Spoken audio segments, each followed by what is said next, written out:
Diz o texto, Neemias 4, do 7 ao 23. Mas quando Sambalate e Tobias, os árabes, os amonitas e os asdoditas ouviram que a reparação das muralhas de Jerusalém ia adiante, e que já se começavam a fechar-lhe as brechas, ficaram muito irados. Todos se ajuntaram de comum acordo para virem atacar Jerusalém e criar confusão ali. Porém, nós oramos ao nosso Deus e como proteção pusemos guarda contra eles de dia e de noite. Então os que estavam em Judá disseram: os carregadores já não têm mais forças e os escombros são muitos. Nós mesmos não seremos capazes de reconstruir a muralha. Os nossos inimigos diziam entre si: eles não ficarão sabendo nem verão nada, até que entremos no meio deles e os matemos. E assim vamos fazer com que a obra pare. Os judeus que habitavam na vizinhança deles nos disseram 10 vezes: de todos os lugares onde moram, eles nos atacarão. Então pus o povo por famílias nos lugares baixos e abertos, por detrás da muralha, com as suas espadas, as suas lanças e os seus arcos. Depois de fazer uma inspeção, levantei-me e disse aos nobres, aos magistrados e ao resto do povo: não tenham medo deles. Lembrem-se do Senhor, grande e temível, e lutem pelos seus irmãos, seus filhos, suas filhas, pelas mulheres e pela casa de vocês. Quando nossos inimigos ouviram que nós já sabíamos disso e que Deus tinha frustrado o plano deles, voltamos todos nós para a muralha, cada um à sua obra. Daquele dia em diante, metade dos meus homens trabalhava na obra, e a outra metade empunhava lanças, escudos, arcos e couraças. E os chefes estavam por trás de toda a casa de Judá, que reconstruía a muralha. Os carregadores que por si mesmos tomavam as cargas, cada um com uma das mãos fazia a obra e com a outra segurava a arma. Os construtores, cada um trazia a sua espada na cintura enquanto construíam. O que tocava a trombeta estava ao meu lado. Eu disse aos nobres, aos magistrados e ao resto do povo: grande e extensa é a obra, e nós estamos espalhados na muralha, longe uns dos outros. No lugar em que ouvirem o som da trombeta, ali reúnam-se em volta de nós. O nosso Deus lutará por nós. Assim trabalhávamos na obra, e metade empunhava as lanças desde o raiar do dia até o anoitecer. Também nesse tempo eu disse ao povo: cada um de vocês fique em Jerusalém com seu servo, para que de noite nos sirvam de guarda e de dia trabalhem. Nem eu, nem os meus irmãos, nem os meus servos, nem os homens da guarda que me seguiam tirávamos as nossas roupas, nem mesmo para dormir. Cada um se deitava com as armas à sua direita. Vamos orar. Senhor, nós te agradecemos por estarmos aqui neste domingo pela manhã, podendo trazer ao Senhor a nossa adoração, a nossa gratidão, por mais uma semana que se inicia na Tua presença e debaixo da Tua proteção. Nós te rogamos que o Teu Espírito Santo possa nos conduzir nessa ministração, abrindo a nossa mente e o nosso coração para receber da porção da Tua palavra. Assim nós oramos no nome de Jesus. Amém. Você se assenta com a Bíblia aberta nesse mesmo texto. Semana passada nós acompanhamos de forma remota, vocês presencialmente, eu acho que a maioria, quando o pastor Jamerson fez a introdução desse capítulo 4. E no início desse capítulo a gente percebe uma ira e uma oposição muito grande de Sambalate e Tobias em relação aos que estavam reconstruindo o muro. Ontem, finalizando o sermão, eu dizia a Angélica: toda vez que eu leio os nomes de Sambalate e Tobias, a vontade que dá é... porque é impressionante como a oposição deles era cega, ferrenha. Não havia motivo a não ser eles estarem vendo pessoas interessadas no bem de Israel. Só isso. E quando alguém quer fazer alguma coisa contra o bem coletivo, a nossa carne, né, grita por isso. Você fica com aquela vontade de se vingar, mas aí você lembra que a vingança pertence ao Senhor, você respira um pouquinho mais e segue. Mesmo com essa oposição tão grande, a gente vê até o versículo 6, principalmente no versículo 6, que a muralha foi acabada até a metade da sua altura, porque o povo tinha ânimo para trabalhar. E isso foi fundamental, porque oposição vem, mas se você tem ânimo, você continua. Mas de onde vem seu ânimo? A gente vai perceber hoje que a motivação nem sempre vai ser intrínseca, ou seja, nem sempre está dentro da gente, ela deve vir de fora. Mas eu vou explicar depois essa questão dessa motivação. Mas a gente vai ver hoje como é que o povo liderado por Deus através de Neemias se defendeu contra os seus adversários. Porque a gente sabia que essa oposição não se limitaria a um simples discurso. Ela poderia vir a ser real, concreta, física. E aí era necessário que eles se defendessem. E é tanto que possivelmente, se você tem a mesma versão que eu e Pastor Rony, que é a NAA, você vai ter aí a defesa contra os adversários. Esse seria o título, né, o tema desse trecho do capítulo 4 inteiro. Então, do versículo 7 até o versículo 12, a gente vai perceber, eu dividi em 3 partes essa ministração de hoje pela manhã. Então, do 7 ao 12, a gente percebe que a oposição se intensifica. A gente já tinha a noção de que Sanbalate e Tobias tinham essa oposição em relação aos que estavam reconstruindo o muro. Só que agora a gente vai perceber que mais pessoas se juntarão nesse grupo opositor. Então, versículo 7 e versículo 8, a gente relê quando diz assim: mas quando Sanbalate, Tobias, os árabes, os amonitas e os asdoditas ouviram que a reparação dos muros, das muralhas de Jerusalém ia adiante, e que já se começavam a fechar-lhe as brechas, ficaram muito irados. Então, despertou a ira deles só saber que já começava a se tapar as brechas daquela muralha. Todos se ajuntaram de comum acordo para virem atacar Jerusalém e criar confusão ali. Então, enquanto os homens, mulheres e todos aqueles que foram convocados por Neemias se uniam para o bem, os incrédulos se uniam para o mal. No capítulo 2, versículo 10, a oposição era só de Sanbalate e Tobias. O que dizia lá Neemias 2:10? Mas Sanbalate o horonita e Tobias o servo amonita ficaram sabendo disto, e não lhes agradou nem um pouco que alguém estivesse interessado no bem dos filhos de Israel. Então, a motivação do coração de Sanbalate e Tobias em se colocar como oposição era simplesmente o seguinte: eles não queriam que alguém estivesse interessado no bem dos filhos de Israel. E isso a gente pode perceber que, tendo oposição ou não, os filhos de Israel foram se acomodando, e aquela obra que deveria ser feita passou 142 anos sem que ninguém nem colocasse as mãos.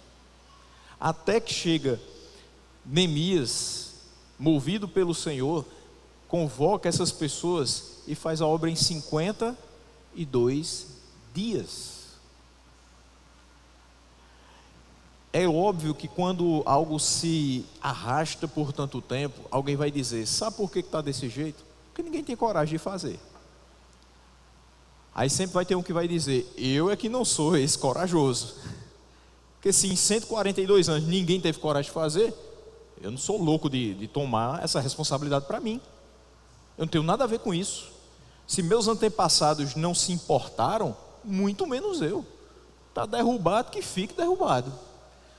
Mas eu falei aqui há 15 dias atrás que a reconstrução dos muros não era simplesmente uma reconstrução física, mas uma reconstrução da dignidade e da história de Jerusalém. Então eles precisavam realizar essa obra para que de fato eles se sentissem seguros novamente, e para que eles obedecessem às orientações do Senhor.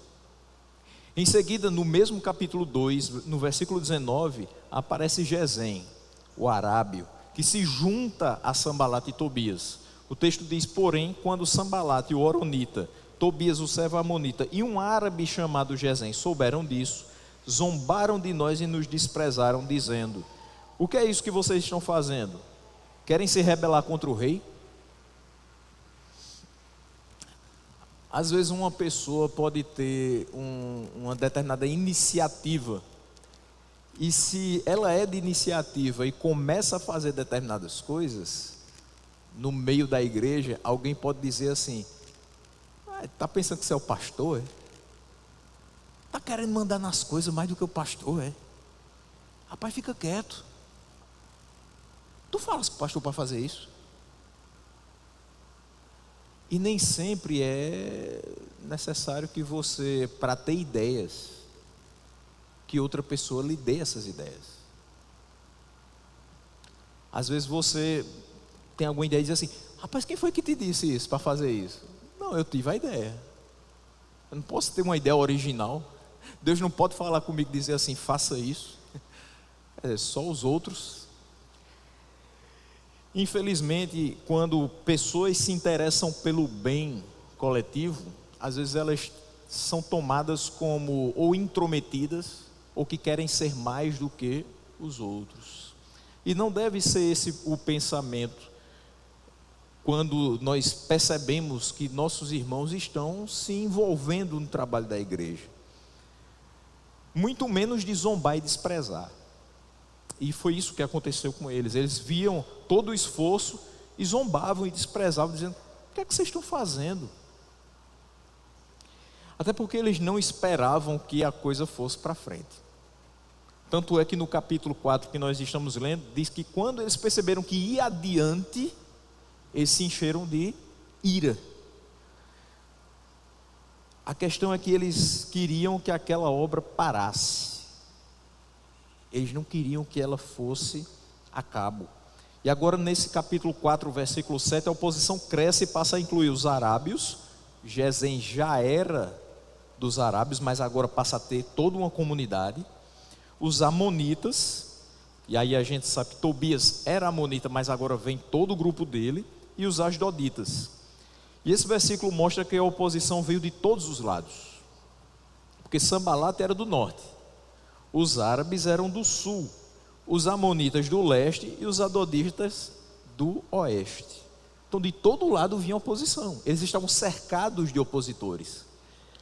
Mas é interessante que quando nós estamos cercados de opositores, nós ao mesmo tempo estamos também cercados de oração. Eu quero chamar a atenção para isso. Toda a nossa vida nós vamos ter oposição. E essa oposição nem sempre é externa, às vezes ela é interna. Nós mesmos dizendo que não somos capazes de realizar a vontade do Senhor. Que não temos os recursos, que não somos capazes, não somos bons o suficiente. Enfim, seja a voz de fora, seja a voz de dentro, a gente vai ter oposição. Mas você precisa lembrar, e essa vai ser a palavra-chave, a expressão-chave desse capítulo, você precisa se lembrar do Senhor. E lembrar que muitas pessoas estão entregando a sua vida a Ele em oração. Quando você se lembrar que muitas pessoas oram por você, você caminha apesar da oposição. Você caminha apesar da sua incapacidade, apesar da sua incredulidade. É necessário que a gente sempre tenha essa noção de que mesmo que haja oposição, mais importante é que a gente lembre do Senhor, que a gente lembre das orações que são direcionadas a nós. A ira nos corações desses homens eram direcionadas ao que os olhos deles viam, a reparação dos muros e o fechamento das brechas. Mas não foi a primeira vez que os ímpios, que os incrédulos ficaram irados por alguma coisa boa. Os líderes religiosos da época de Jesus ficaram inúmeras vezes irados quando ele curou pessoas doentes e essas pessoas glorificaram a ele. É um absurdo, como é que uma pessoa cura no dia de sábado? Como é que uma pessoa pode curar alguém que há 12 anos está sofrendo com fluxo de sangue? Ela já procurou inúmeros médicos. Medicina não dá conta, mas ele dá conta. Quem é esse que pode perdoar pecados? Ele está blasfemando? sempre acontecia alguma coisa que falavam contrariamente a Jesus, por conta das coisas que ele fazia, buscando o bem das outras pessoas. Enquanto os fiéis, sob a liderança de Neemias, planejavam, trabalhavam e oravam, os incrédulos conspiravam para, diz o versículo 8, virem atacar Jerusalém e criar confusão ali. Certamente você já participou de um grupo, eu espero que você já tenha saído dele, Deus já tenha tirado você dele, em que alguém só está ali para causar confusão. Todo mundo está com o mesmo espírito, com a mesma ideia, mas tem uma pessoa que vai dizer: isso não vai dar certo. Não, você não devia estar aqui, porque você não é capaz de fazer isso, você está no lugar errado. E aí começa a plantar aquela sementezinha da discórdia, da confusão, até que todo mundo se desanime e a obra pare. Era isso que eles queriam, era que essa confusão germinasse, essa semente da confusão germinasse e a obra parasse. Porque a partir do momento que você planta ali dentro e a coisa é disseminada, dificilmente volta a ser como era. Qual é a resposta do povo a tudo isso? O povo responde como Neemias tem feito, versículo 9: nós oramos ao nosso Deus. Só oraram e pusemos guarda contra eles de dia e de noite, com proteção. Você tem que orar, mas você também tem que agir. Então o povo percebe que a oração corporativa, a oração coletiva deve ser acompanhada de precaução, de bom senso. Você não pode dizer: eu entreguei nas mãos de Deus e fazer tudo errado. Você não pode dizer: eu estou descansando no Senhor, não vou me meter mais nesse assunto, só que você está fazendo tudo para que continue dando errado. Você precisa ter precaução, você precisa ter bom senso. A piedade não substitui a preparação. Então Neemias combinou o divino com o terreno.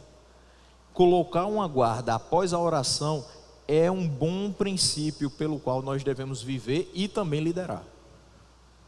E ele mostra isso para aquele povo: vocês devem orar, como eu tenho orado, mas vocês também devem estar acautelados quanto a essa oposição. No versículo 10, ele vai trazer aqui o seguinte: então os que estavam em Judá disseram: os carregadores já não têm mais forças, e os escombros são muitos, nós mesmos não seremos capazes de reconstruir a muralha. Aqui vem a questão. Neemias não ficou paralisado por conta da oposição, a obra continuou, chegou até a metade da altura, as brechas começavam a ser fechadas. Ele, em vez de ficar paralisado, se organizou, colocou as pessoas certas nos lugares certos, cada um na frente da sua casa, fazendo de determinado ponto até o outro. Os que moravam fora ficaram em locais onde não tinha população. Mas aí agora outro inimigo vem à tona, que é o desânimo interno. A zombaria e as ameaças externas foram combatidas com oração e planejamento. Mas como você vai lutar contra o desânimo do seu coração? Às vezes esse inimigo é mais difícil de combater, porque ele é mais difícil de ser identificado. Só que nesse caso as palavras de desânimo eram claras. As pessoas diziam para Neemias: os carregadores não têm mais força, os escombros são muitos. Do mesmo jeito que a ira de Sambalat, Tobias, Gesem, os arábios, os amonitas, os asdoditas se fixava naquilo que eles viam, agora o desânimo dos fiéis também se fixava naquilo que eles viam. São muitos escombros, a gente não tem mais força, a gente não vai ser capaz de reconstruir a muralha. Eu estou vendo que é muita coisa e eu começo a desanimar. E quanto mais as pessoas viam aquela obra indo adiante, mais se acendia o furor delas. E quanto mais eles viam a oposição vindo e o quanto restava da obra, mais eles desanimavam. É justamente esse o ponto da motivação que eu citei no início.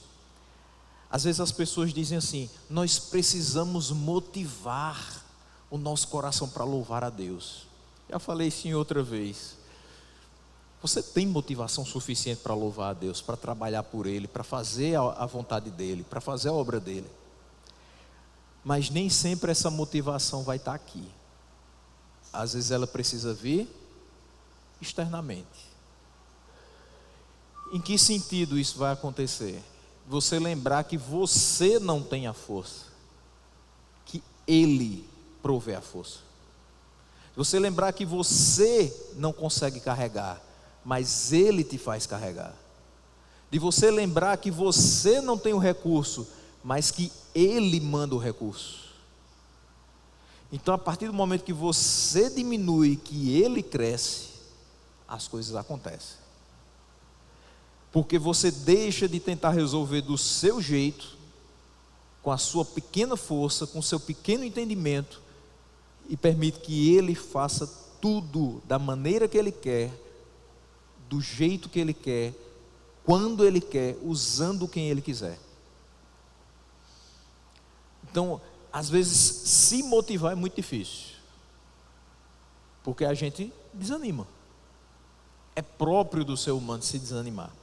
Mas, quando a gente lembra do Senhor, a gente não pode desanimar.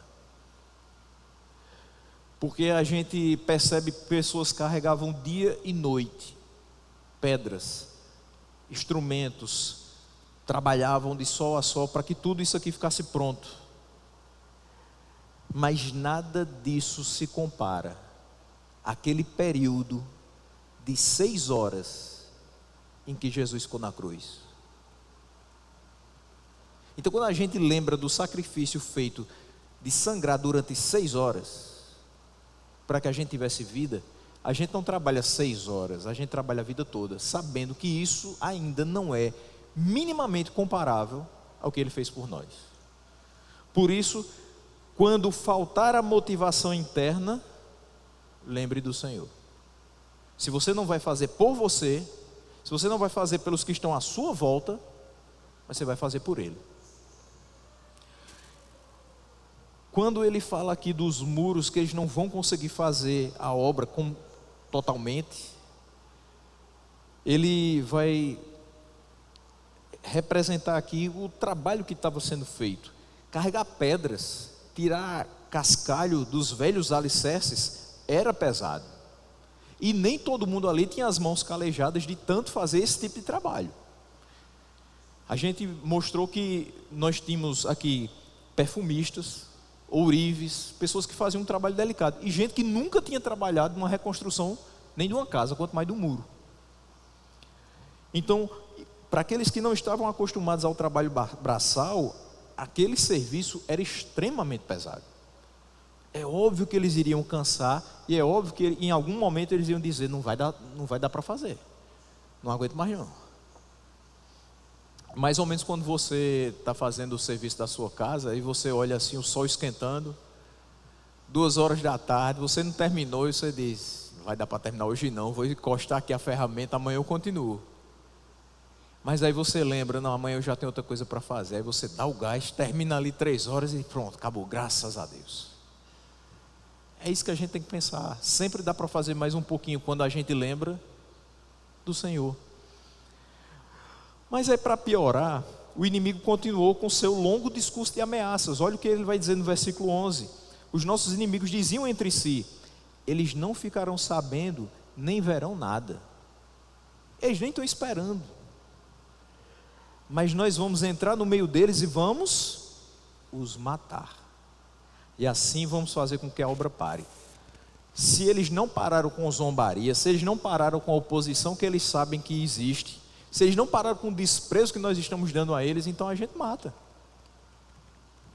O único jeito para fazer essa obra parar é matando. Então a gente vai entrar sem eles nem saberem, sem eles nem verem, e vai matar. O que havia começado com uma ira no coração do inimigo, agora é uma ameaça de morte. Agora a coisa ficou bem mais pesada. O objetivo único era interromper o trabalho de restauração que aqueles que adoravam o Senhor estavam fazendo no seu local de adoração.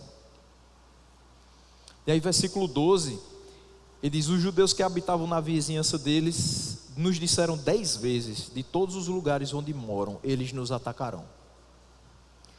Interessante essa expressão 10 vezes, que ela mostra completude. Então, para dizer assim, nós fomos abundantemente avisados de que a violência se intensificou, de que a oposição se intensificou, e isso ficou na mente do povo, porque agora não era mais simplesmente dizer assim, eles querem que a obra pare, eles estão nos desprezando, eles estão se opondo a nós, agora eles vão nos matar.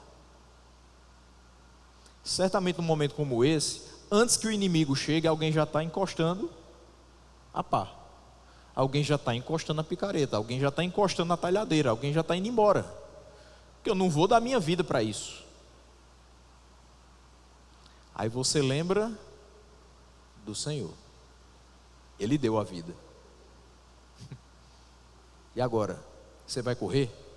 Você vai fugir? Porque a oposição se intensificou e agora estão ameaçando você de morte? Cadê o seu discurso de que eu estou aqui para o Senhor até para dar minha vida? É nessa hora que você sabe quem é e quem não é. Eu já escutei uma vez um jovem falando para mim assim: pastor, eu estou pronto para dar minha vida por Jesus. E aquilo dali imediatamente me soou como: você não sabe o que você está dizendo. Porque numa hora dessa, você não sabe mesmo se a sua reação vai ser: eu vou ficar aqui até o final, até a reconstrução desse muro, ou se é: salve-se quem puder, saída pela direita. Eu vou morrer não, eu tenho minha família para cuidar. Às vezes a gente pensa dessa maneira: não, o mais importante é a minha vida, a minha família, são meus negócios, são minhas coisas. Eu não posso fazer isso, eu não posso agir como um louco. Mas agir como um louco é não escutar a voz de Deus e não se lembrar do Senhor. Os judeus que viviam ali perto de Israel e Amon, eles se conscientizaram da intenção de ataque a Jerusalém. Só que eles aumentam a tensão na cidade, insistindo reiteradas vezes com aqueles que trabalham ali para que abandonem a capital e se dispersem pela Judéia. Aumentar a tensão é fazer uma pressão psicológica para que você se sinta mal, se sinta fraco, mais do que já é, e desista. Dizer abandone a capital, se disperse pela Judéia, dizer salve sua vida, porque quem aqui ficar vai morrer. E agora? Ele poderia dizer o seguinte: nós já estamos orando, nós já entregamos a Deus, o que mais a gente pode fazer? Agir. E aí vem a paz pelo armamento, versículos 13 e 14. Parece estranho, né? Falar paz pelo armamento, mas meus irmãos, infelizmente a gente não combate o opositor com livros e flores. Tem que pegar nas armas muitas vezes. E aí nós temos no versículo 12, no versículo 13: então pus o povo por famílias. Lembre-se que muitos aqui estavam com seus filhos e filhas trabalhando na reconstrução. Então ele junta por famílias nos lugares baixos e abertos, onde ainda não tinham sido fechadas as brechas, por detrás da muralha, com as suas espadas, as suas lanças e os seus arcos. Depois de fazer uma inspeção, ele se levantou e disse aos nobres, aos magistrados e ao resto do povo: não tenham medo deles, lembrem-se do Senhor grande e temível, e lutem pelos seus irmãos, seus filhos, suas filhas, pelas mulheres e pela casa de vocês. Veja só, Neemias lutou contra o inimigo externo, porque o interno, ele tinha que motivar as pessoas, mas o externo, ele lutou ali incentivando os seus liderados, delegando tarefas. Espadas, lanças e arcos foram empregados para manter esse inimigo externo à distância e proteger o que já tinha sido feito. Neemias aqui não era adepto da filosofia. Será que não podemos simplesmente nos dar bem? Será que Deus não pode simplesmente afastar esse povo porque a gente orou? Às vezes é isso que acontece com a gente. A gente diz assim: rapaz, eu já orei tanto. Será que Deus não podia simplesmente curar o meu familiar e acabar de vez com esse sofrimento? Não, às vezes tem que passar por cirurgia, às vezes tem que vir o tratamento, porque em todo esse processo Deus nos ensina, Deus trata conosco. Será que Deus não simplesmente poderia me transferir de setor para eu não ter mais a oposição desse abençoado aqui no meu trabalho? Não, muitas vezes Ele vai exercitar a sua paciência ali, vai ensinar você a ser paciente, e a palavra da moda, resiliente, naquele ambiente, com aquele abençoado. Porque você não pode desprezar aquela pessoa. Antes você tem que mostrar que o mal que ela está lhe destinando deve ser vencido com o bem que você destina a ela. Então não é só orar e dizer assim: já joguei para o céu, aconteça o que acontecer, né? O que tiver de ser será. Não, isso não é coisa de crente, isso é coisa do povo lá de fora, né? Jogou para o universo, o que tiver de ser será. Não, essa parte aí faltou na minha Bíblia. Esse versículo apócrifo não existe. O que nós temos que fazer é orar e agir. Agir segundo aquilo que foi resposta da nossa oração. Senhor, nos orienta, o que a gente faz agora? Nós estamos cercados de opositores. Veio do norte, veio do sul, veio do leste, veio do oeste. O que a gente faz? Agora estão dizendo que vão nos matar. Peguem nas armas e continuem a reconstrução. Vocês têm duas mãos. Com uma vocês trabalham, com a outra vocês se defendem. Vocês não vão atacar, mas se forem atacados, vão ter como se defender. Esse é o ponto. Então ele compreendeu que a ameaça externa representava um perigo real e presente, e ele posicionou guardas armados. A gente já tinha visto isso no versículo 9. Eles oraram e puseram guarda como proteção. Só que agora essa guarda não é simplesmente pessoas que ficaram ali para vigiar a construção. Agora eles precisam se defender de verdade. E isso foi seguido de um discurso encorajador, no qual Neemias, de uma forma sábia, não vai apelar para o elemento humano. Não vai dizer assim: vocês são fortes, vocês são muitos, resistam, vocês são bravos, vocês são valentes. Não. Ele não disse: olhe para dentro de você, olhe quanta força você tem. Ele não fez isso. Mas ele apontou para o caráter e a grandeza de Deus. Ele disse: não tenham medo deles. Mas por quê? Vem o motivo: lembrem-se do Senhor grande e temível. Vocês não têm que ter medo deles, não. Quem tem que ter medo são eles, porque vocês estão guardados pelo Senhor grande e temível. Vocês não estão sozinhos. Não interessa quem venha, vocês estão guardados por Deus. E esse refrão, lembrem-se do Senhor, foi usado por Moisés para encorajar a geração que entraria na terra prometida. Deuteronômio 8, 17 e 18. Portanto, não pensem: a minha força e o poder do meu braço me conseguiram essas riquezas. Pelo contrário, lembrem-se do Senhor, seu Deus, porque é Ele quem lhes dá a força para conseguir riquezas, para confirmar sua aliança que sob juramento prometeu aos pais de vocês, como hoje se vê. Então Moisés fala isso para que o povo reconhecesse: não foi sua força, não foi seu braço, não é nada sobre você, é sobre Ele. É Ele quem dá a força para que vocês consigam riquezas e para confirmar a sua própria aliança. E esse mesmo refrão encorajou a comunidade exílica durante o tempo de Jeremias. Jeremias 51, verso 50. Vocês que escaparam da espada, andem, não parem.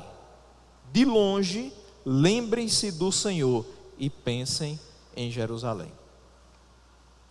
Então, isso agora tomava conta dos corações e mentes dos fiéis que precisavam ser destemidos, corajosos e confiantes em Deus para continuar na luta.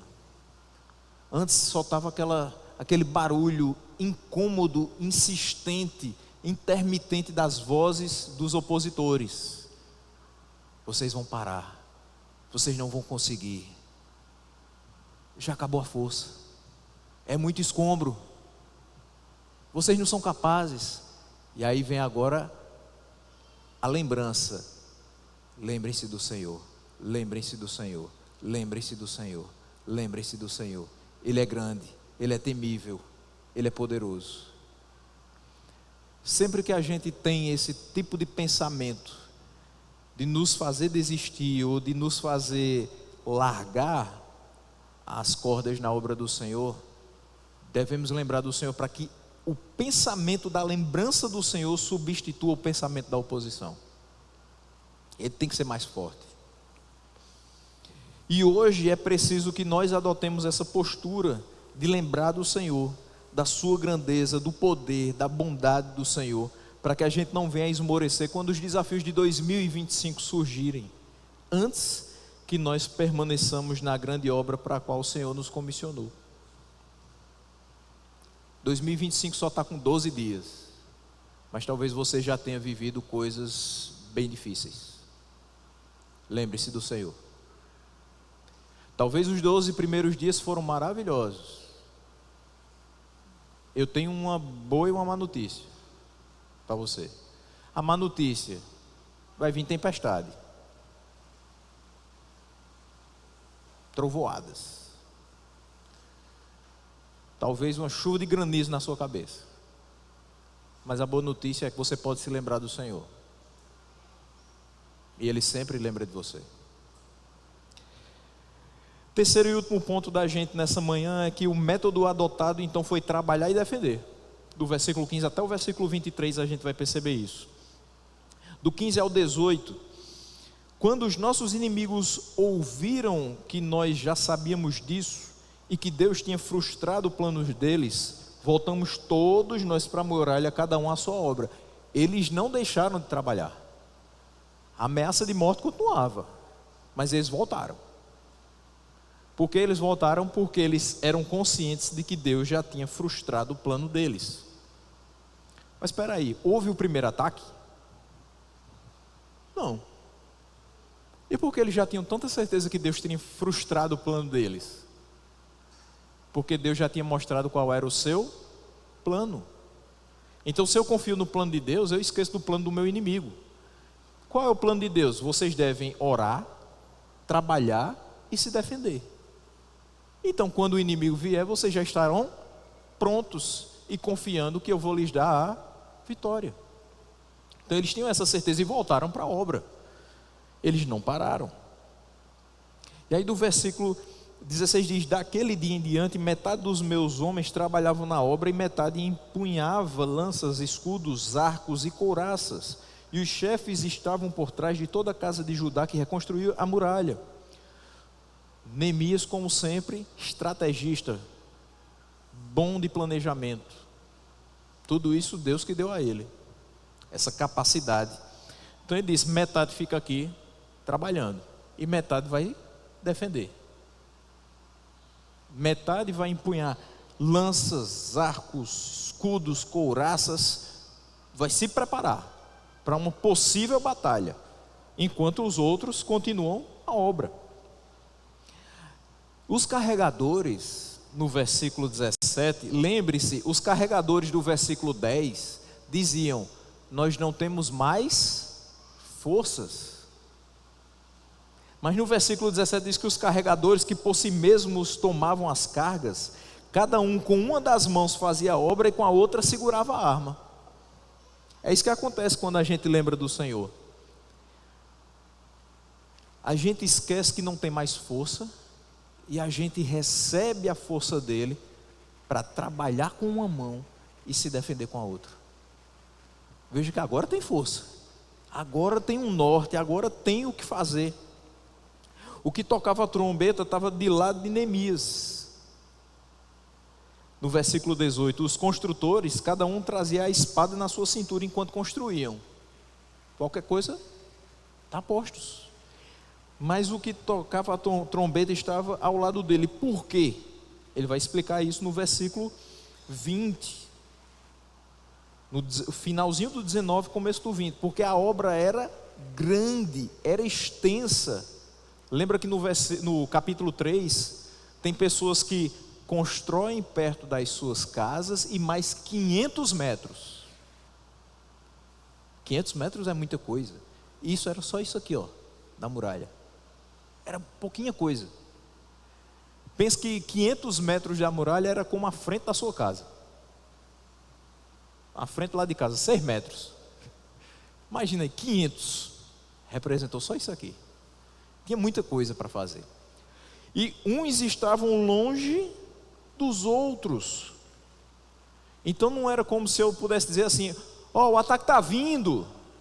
Você está a 500 metros de distância. Imagina alguém aqui, nesse contorno da Juscelino, e alguém nesse outro contorno. Se gritar daqui, o daqui vai escutar? É claro que não. Com o carro passando, com gente passando, e você não tem força para isso. Mas para que servia esse homem que tocava a trombeta que estava do lado de Neemias? A trombeta era tocada todas as vezes que algum perigo poderia estar à vista. Então, para avisar desse perigo, para reunir as pessoas. E ele diz: no lugar em que ouvirem o som da trombeta, reúnam-se ali em volta de nós, e o nosso Deus lutará por nós.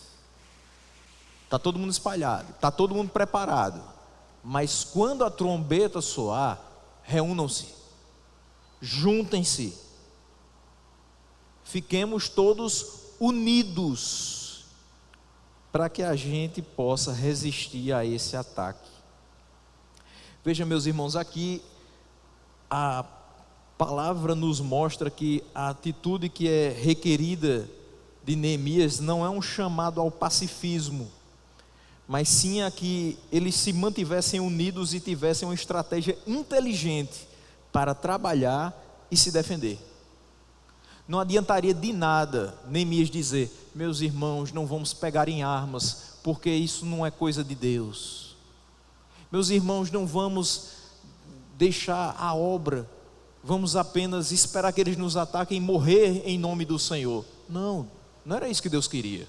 Deus queria que a obra permanecesse, que a oposição fosse vencida com inteligência. É por isso que ele dá essa estratégia a Neemias. Tem que pegar em arma, sabe por quê? Porque eles vêm armados até os dentes. E não vai ser no argumento que vocês vão vencê-los. Não é dizendo: por favor, não nos matem. Eles vão matar antes de você terminar a frase. Infelizmente, existem em variados locais desse mundo opositores contra os cristãos que não vão dar espaço para conversa. Cristãos são martirizados, mortos, queimados, crucificados, têm suas casas violadas, queimadas, destruídas todos os dias. Você vê isso no jornal? Claro que não. Mas graças a Deus que existe a internet, e você tem portas abertas e várias agências missionárias que mostram isso para a gente. Contra esse tipo de inimigo, como é que você vai se defender? Estendendo uma toalha branca da paz na frente da sua casa? Difícil. Pessoas têm perdido a sua vida e como vão responder aos ataques? Infelizmente tem uma falsa ideia pacifista dentro da igreja evangélica no mundo todo, porque parece que pegar em armas é coisa do demônio. Mas interessante, quando você é assaltado com seu celular no açude velho, você vai atrás de quem? Da polícia, que tem a arma para te defender.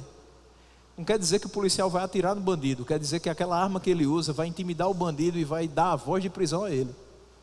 Na maioria das vezes ele não vai usar, mas ele tem a autoridade e o instrumento para fazer aquilo que você não pode.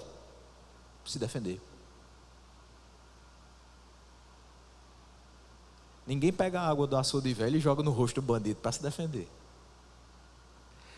Para cada embate, para cada situação, nós devemos usar as armas certas. Tem situação na vida que só a oração resolve. Tem situação na vida que é oração e argumento. Tem situação na vida que é oração, argumento e também armamento. Aqui a paz só veio por conta do armamento.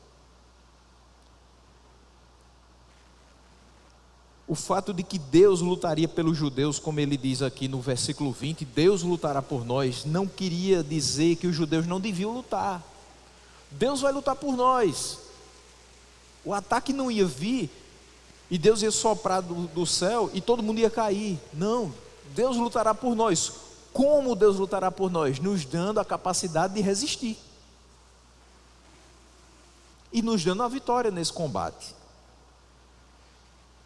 Outra medida de emergência prática tomada por Neemias foi levar as pessoas das aldeias a passar a noite em Jerusalém.